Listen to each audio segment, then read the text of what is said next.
I have not forgot about you. Hold on. Stop tripping. It's on its way. Yes, indeed, Big Brother Bear here to give you all that you want and what you need. And today, I want to give you an update on the giveaway that I spoke about in my previous video.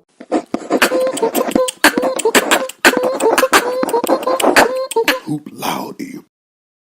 I get into it in great detail about how that process is going. I want to get into some questions that I have from individuals that I hadn't got to yet. First question says, hey man, I'm a high school sophomore and I'm about to play my first season in high school basketball. He said, I would love to hear your thoughts about what I could do at 5'4" to gain the attention of college coaches. Now, I'll put it to you like this. Your approach wouldn't be any different than anybody else going through the process. All right? You got to work on your game. It's as simple as that. You know, Dre Baldwin, the YouTuber that coins that phrase, work on your game. That's the only thing you can worry about. You can only worry about the things that you have control over. Making sure that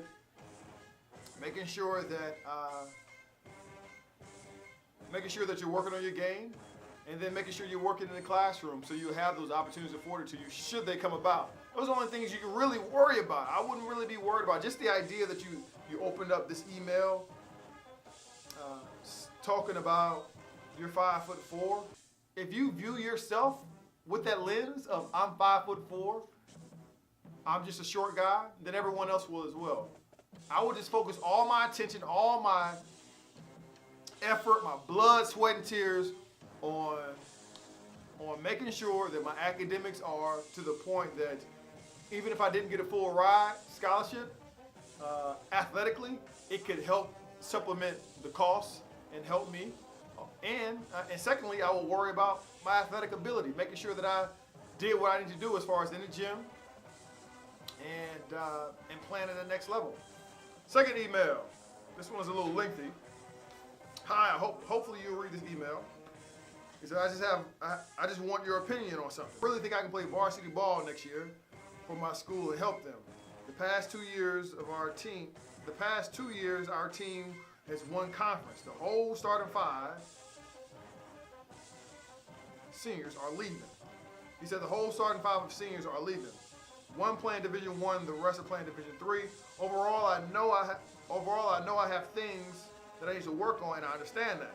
I just felt that this past year I shouldn't have been playing JV from the start of the season. Let's stop there, because I'm known to forget something as I read this entire thing, so I'm going to break this thing down. So, you're talking about previous years. You said just this past year I should not have been playing JV. Well, apparently that's how your coach felt that you should be playing. Like that. Like, I don't want you to be dwelling over what happened last year. You gotta be done with that. You gotta be able to let go of that situation and learn from the situation and move forward. Number one. Because if you keep holding on to, man, I shouldn't have been playing JV last year, then you're gonna have that same negative energy when you get out there. You're gonna have a negative energy of, I gotta prove something to somebody, I gotta show this person up. Don't feel like that, right? Just let that be that. Hopefully, throughout that JV time, you were actually learning something. Hopefully you weren't pouting. Hopefully you were still grooving your game and actually adding on and getting better. Hopefully you just weren't having the mentality that I'm better than this, so I'm going to have a piss poor attitude. And I've seen some cats that have had that attitude, so I'm hoping that's not you. So let's go ahead and go through the rest of this email. He says, I just felt this past year I should have played. We're talking about that. This past year I was a freshman, aka JV2. Okay, which is normal, right? Which is normal. It's funny because I know you hear the story of Michael Jordan getting cut his freshman year. And it sounds like a great story, but it reminds me of this. This is why I'm bringing this up. He got cut from the varsity team as a freshman. A lot of people don't have the opportunity to play as a freshman at varsity. So you're saying you're playing JV. That's normal. That's normal. Jordan got cut from the varsity team, but he still played. It's not like they said, all right, Michael Jordan, you can't play. You need to go home and be a cheerleader or something. That's not what they told him. He just was not good enough to play for the varsity team with seniors and juniors and guys that could hoop. Not to say that he couldn't hoop, just saying that they had what they felt is better quality players who were older than him. So for you not to be playing varsity as a freshman, that's normal, man. Like don't get bent out of shape about that. It's normal. I know that we all want to play varsity and be able to puff up our chest and say we're playing varsity, but in due time, keep working on your game, all right? So it goes on and says, there were players that I simply outworked in tryouts and even killed them when we scrimmaged. Those kids I killed against played JV and got moved up to varsity. One of the kids' dads owned okay, let's just stop there. Okay, so here's the thing. The thing that stuck out to me about that whole situation is them being moved up.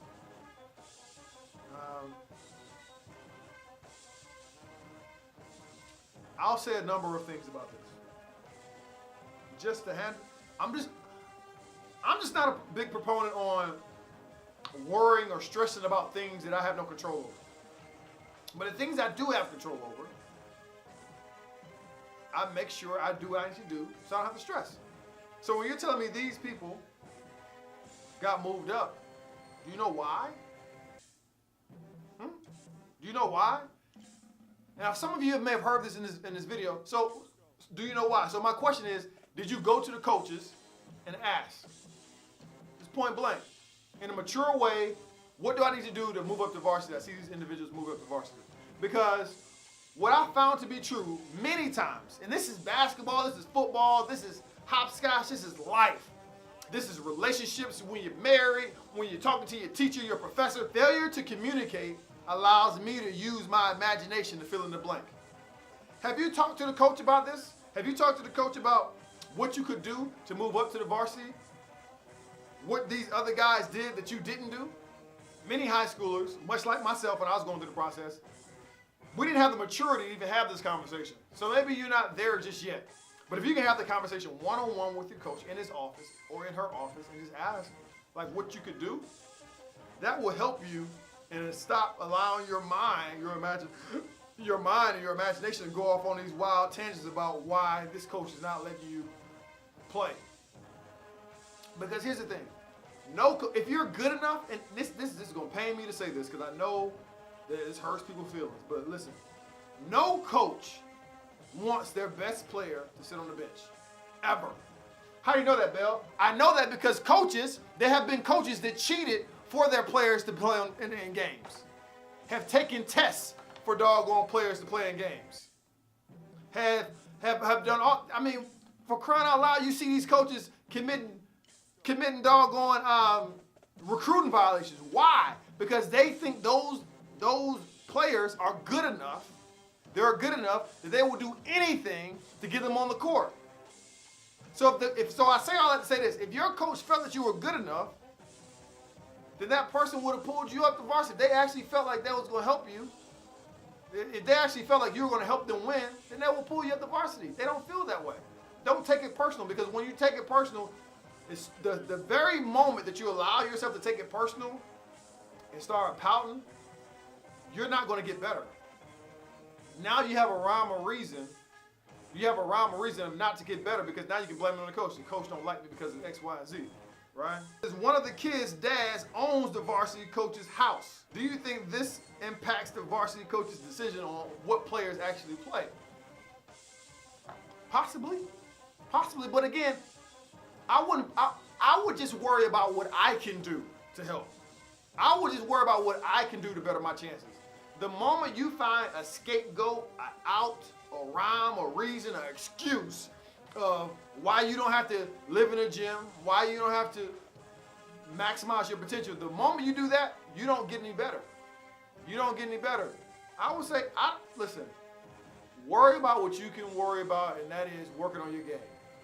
If you're playing in JV, then everybody in the gym should see you playing in JV and say, he should be playing in varsity. Everybody, not just your friends, not your mom, not your dad, not your partners and them.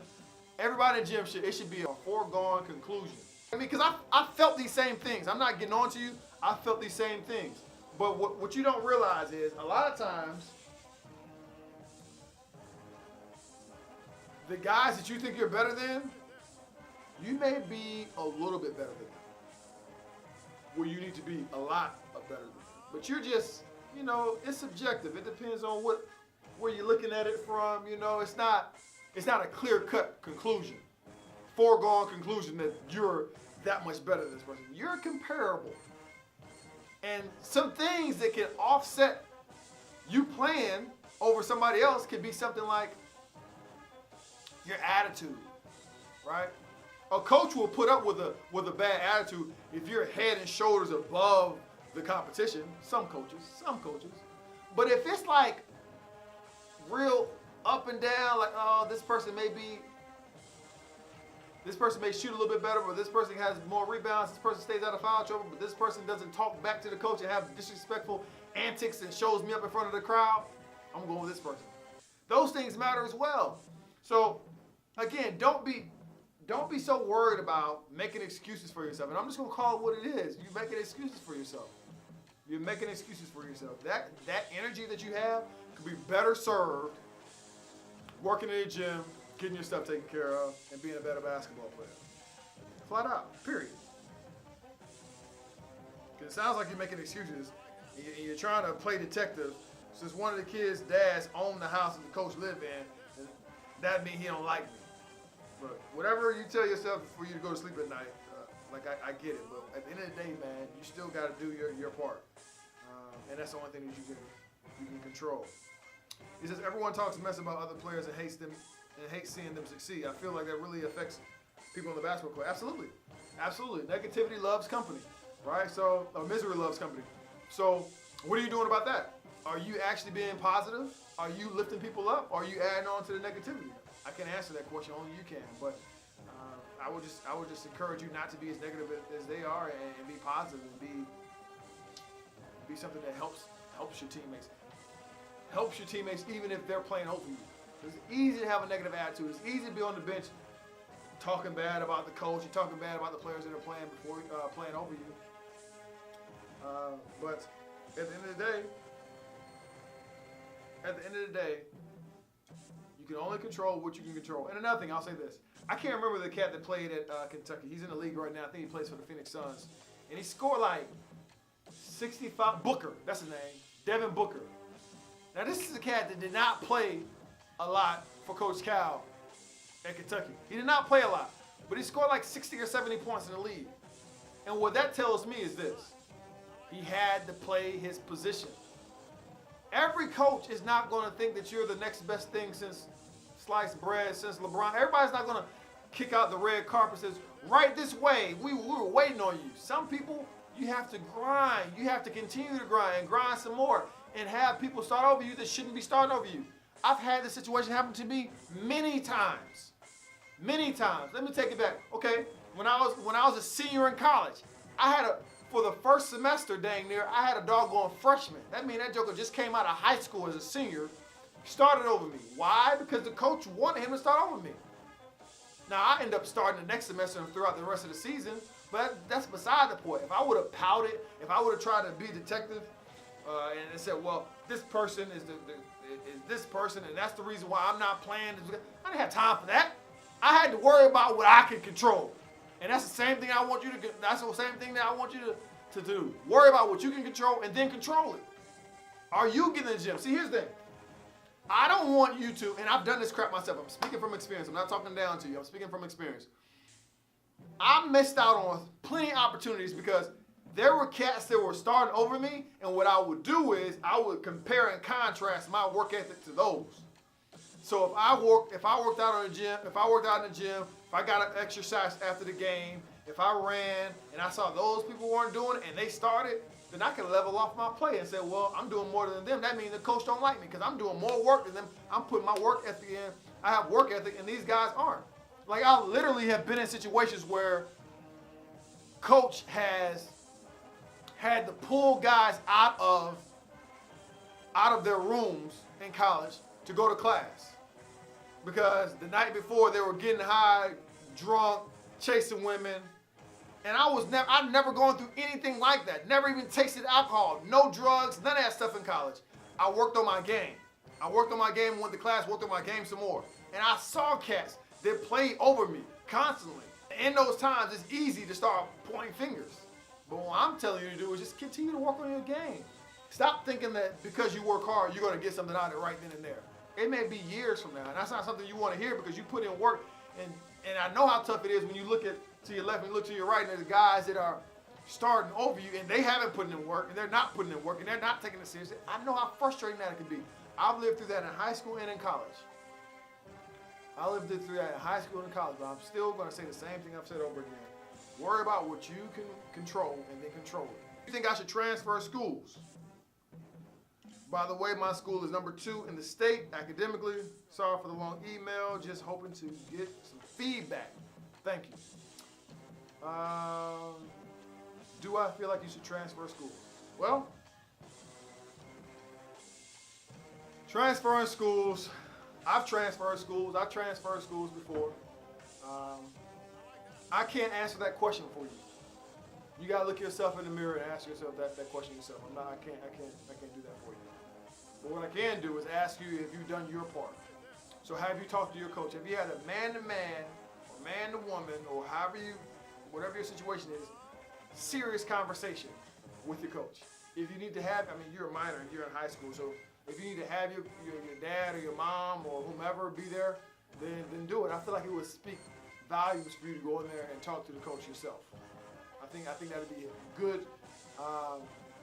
good practice for you to be able to speak up for yourself. Because you only get listen, this eligibility, coaches can be coaches for 30, 40, 50 years if they want to.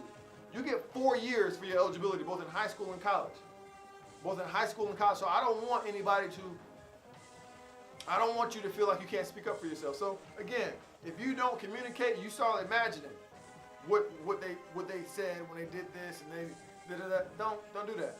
Don't do that. Go in there, clearly communicate yourself as far as what's going on, and then go from there. And then go from there. And another thing I will leave you with is realizing that I was a person that my bread and butter was my work ethic. I was a cat that when I was in high school, I showed up to a practice that coach was known for running us. I showed up with a weight vest under my doggone jersey. So I know a little something about work ethic. I wasn't the best shooter, wasn't the highest jumper. Work ethic is what I brought to the table. So I'm right there with you. As far as you outworking these guys and you don't feel like you're getting the payoff. I get that. But you gotta understand that when you outwork people, it's not always instantaneous. It's not. Just look at those like hard work seeds. You gotta sow those seeds. You gotta water those seeds. Those seeds they need time to bloom, to flourish. Those things have to happen. It's not just like, okay, this person worked hard, so this person plays. That's not how it works. All right, now this is my last email that I have for you. This is a long one. This email says, so basically I wasn't offered any college offers because I tore my ACL my junior year, and it was my first game. My senior year, I tore my meniscus, first open gym. I was released to play, so I never got to play in the end of my season. Okay, these things happen, injuries happen. I understand that. He says I am working on my game like crazy still, and I'm hoping I can go to JUCO. I tried out for a team and they didn't want me, but I'm still trying. I'm going to try again next year. So my question is, why didn't you make it? Why did you feel like you didn't make it? Let's be honest. These questions I'm asking is not to be funny or sarcastic, but these are questions you really need to ask yourself. Because if you're not careful, like that email that I had previously, you can start blaming it on other people. So why do you feel like you didn't make it? Were you not fast enough? Were you not strong enough? Did you not shoot well? Were you in shape? And so those are things that you can control. Now let's think about things that you can't control, but were still factors. What was the coach actually looking for? Are you a guard? He's looking for a forward? Right? Do you fit the offense and the defense schemes that he wants to run with the players, or she wants to run for the players? Are you asking yourself these questions? All right, ask yourself those questions. Number one. After the tryouts, not very long after, like a month or two later, the coach hits me up and emails me wondering if I could be a team manager. A team manager. So does that align with your goals? Do you want to coach one day? Do you want to be a manager? He said he would. He said he could use my basketball knowledge and was wondering if I was interested.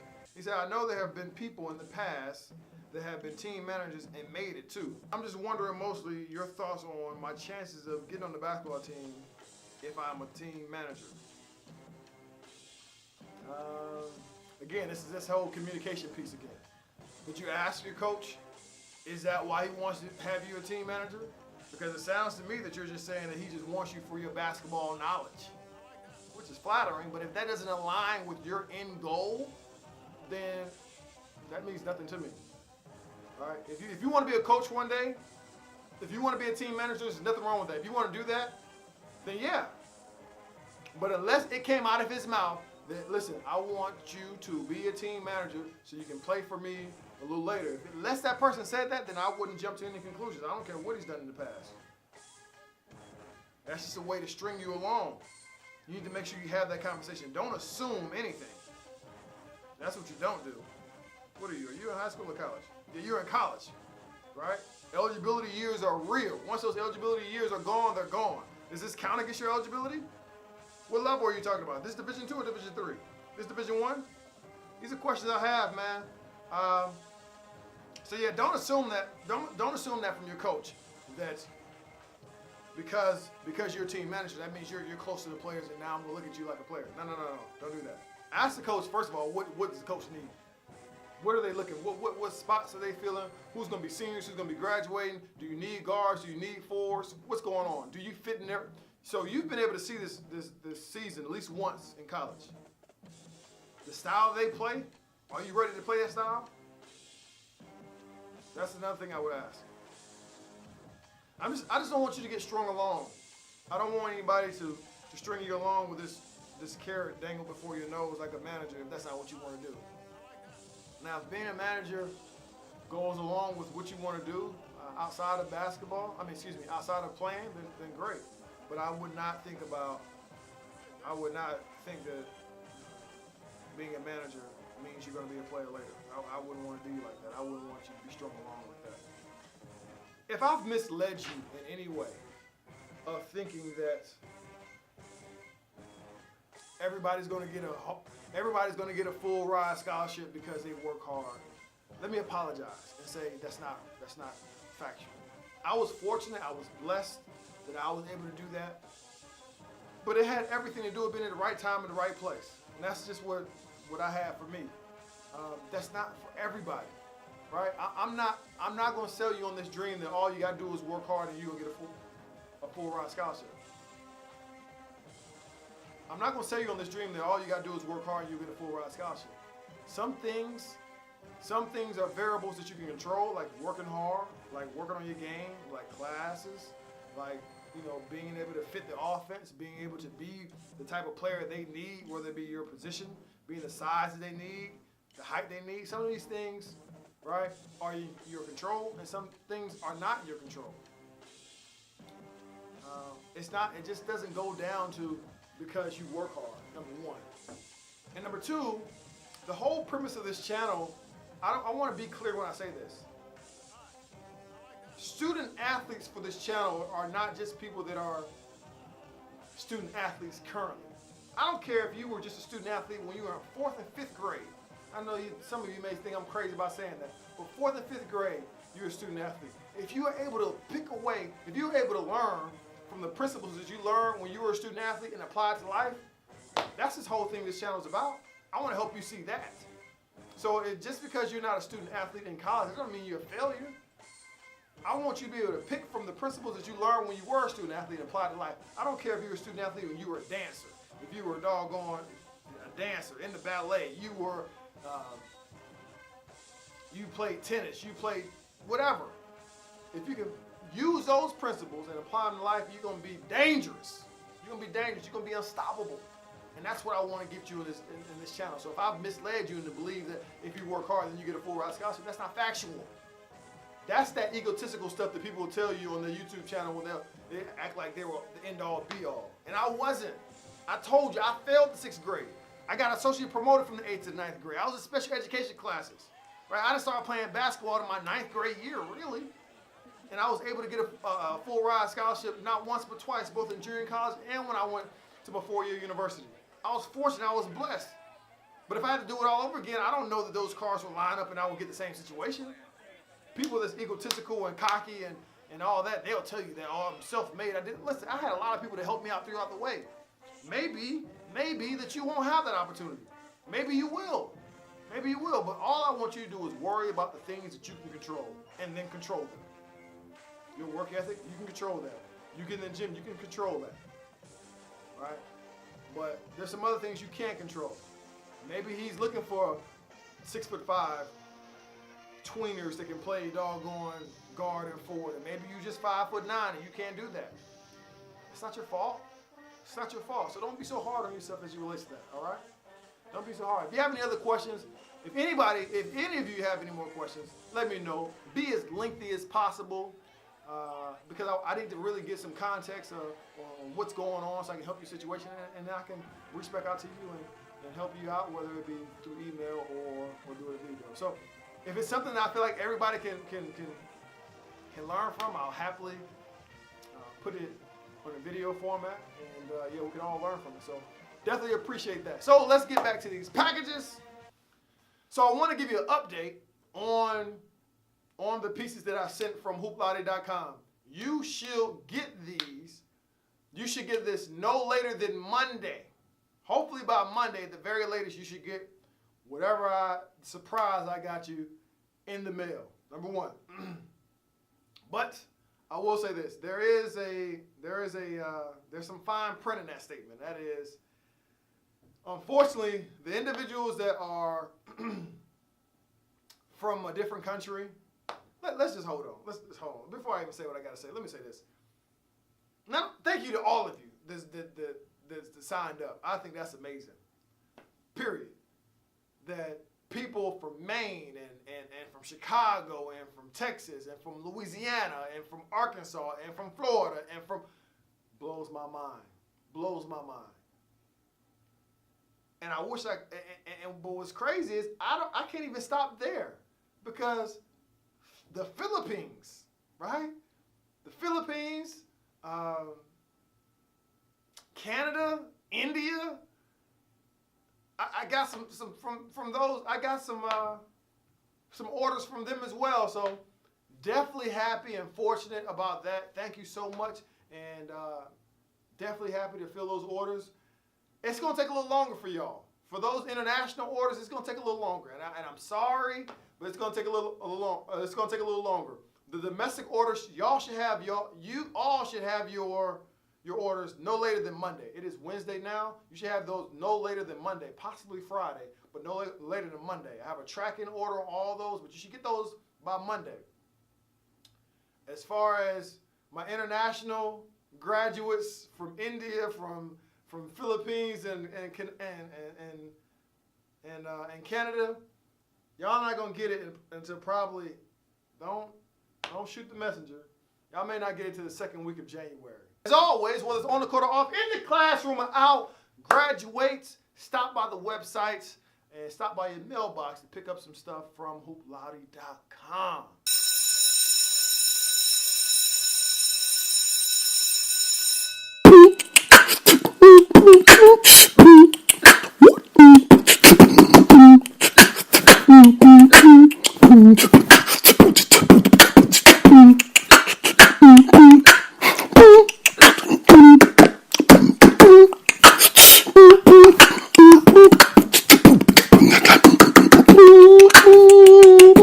Hoop Loud.